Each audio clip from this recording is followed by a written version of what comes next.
ప్రతి క్షణం ఆ మంత్రులు కార్యాచరణ స్థానికంగా ఉన్నారు. స్టేట్ అంతా సమన్వయం చేసుకొని అధికారులకు ఆదేశాలు ఇచ్చి ఒక స్పష్టమైన నిర్దిష్టమైన కార్యాచరణతో నేను బయలుదేరి 2 రోజుల నుంచి ప్రజలలో తిరుగుతున్నా. ఇది మా ప్రభుత్వం యొక్క చిత్తశుద్ధి.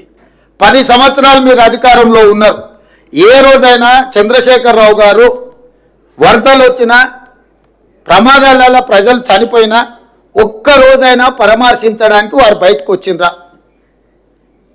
ఒక్క రోజైనా ఆ కుటుంబాల దగ్గరికి చంద్రశేఖరరావు గారు వెళ్ళిండ్రా? మీ దగ్గర రికార్డు ఉంటే తీయండి.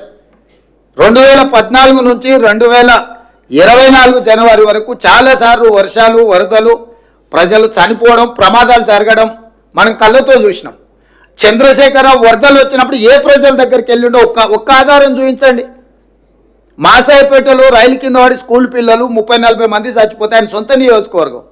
పసిపిల్లలు చచ్చిపోతే కూడా ఆ కుటుంబాలను పరామర్శించడానికి ఓలే. ఔటర్ రింగ్ రోడ్ దగ్గర ఒక వెటర్నరీ డాక్టర్ని ముష్కర్లు ఎత్తుకెళ్ళి బ్రూటల్లీ రేప్ అండ్ మర్డర్ చేస్తే కూడా ఆ కుటుంబాన్ని పరామర్శించడానికి ఓలే.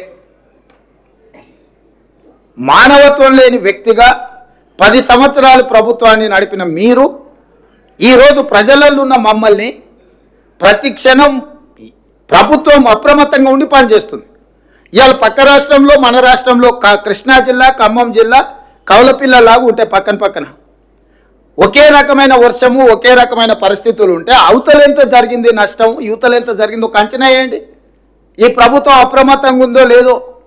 అవతల నష్టం జరగడం కూడా బాధాకరం. అవతల జరిగి ఉండొద్దు, యువతల జరిగి ఉండొద్దు. కాకపోతే ఈ ప్రభుత్వం అప్రమత్తంగా ఉందా లేదా అనే దానికి ఒక సరిపోల్చుకోవడానికి 2 పక్కనే ఉన్నాయి. మీరే చెప్తారు అవతల రాష్ట్ర ముఖ్యమంత్రి గారు అప్రమత్తంగా ఉన్నారు. సంతోషం, మంచిది. వారి అనుభవంతో అప్రమత్తంగా ఉండి ఆ జిల్లాను, ఆ రాష్ట్రాన్ని ఆదుకోవడానికి ప్రయత్నం చేశారు.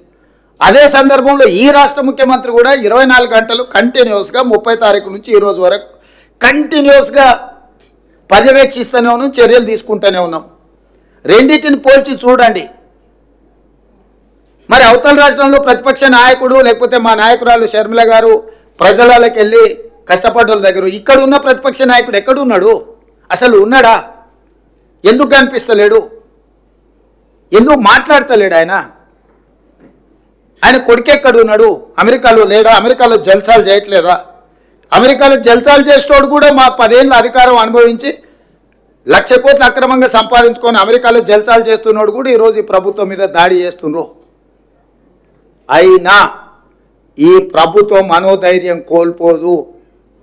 ధైర్యంతో ప్రజలకు అండగా నిలబడి ప్రజల్ని ఆదుకోవడానికి ప్రయత్నం చేస్తుంది.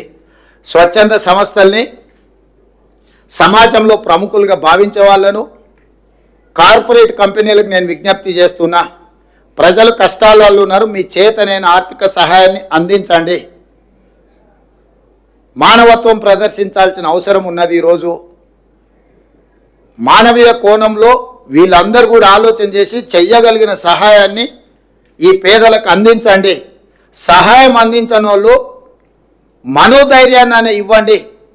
మేము మీకు అండగా నిలబడ్డాము అని ఒక మంచి మాట అయినా మాట్లాడండి. తద్వారా వాళ్ళు కొంచెం ఉపశమనం పొందుతారు. కష్టాలలో ఉన్న వాళ్ళకు ఒక ఓదార్పు కూడా కొంత వాళ్ళకు మనోధైర్యాన్ని పెంచుతుంది.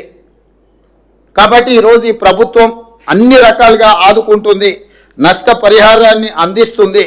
అన్ని రకాలుగా నేను అధికారులకు మళ్ళా సూచన చేస్తున్న ప్రజాప్రతినిధులు, మా ఎమ్మెల్యేలకు కూడా మురళీ నాయక్ కానీ, రామచంద్ర నాయక్ గారు కానీ, యశస్విని రెడ్డి గారు కానీ, మా నాగరాజు గారు కానీ, వేదిక మీద ఉన్న ముఖ్యమైన నాయకులకు, ఎమ్మెల్యేలకు, సీతక్కకు, ఎంపీ పార్లమెంట్ నాయకుడు బలరాం నాయక్ గారు కానీ, అదేవిధంగా కనకయ్య గారికి క్షేత్రస్థాయిలో మీరు ఎప్పుడు ప్రజల మధ్యలో ఉండండి, తిరగండి. గండ్ర సత్యనారాయణరావు గారు ఉన్నారు,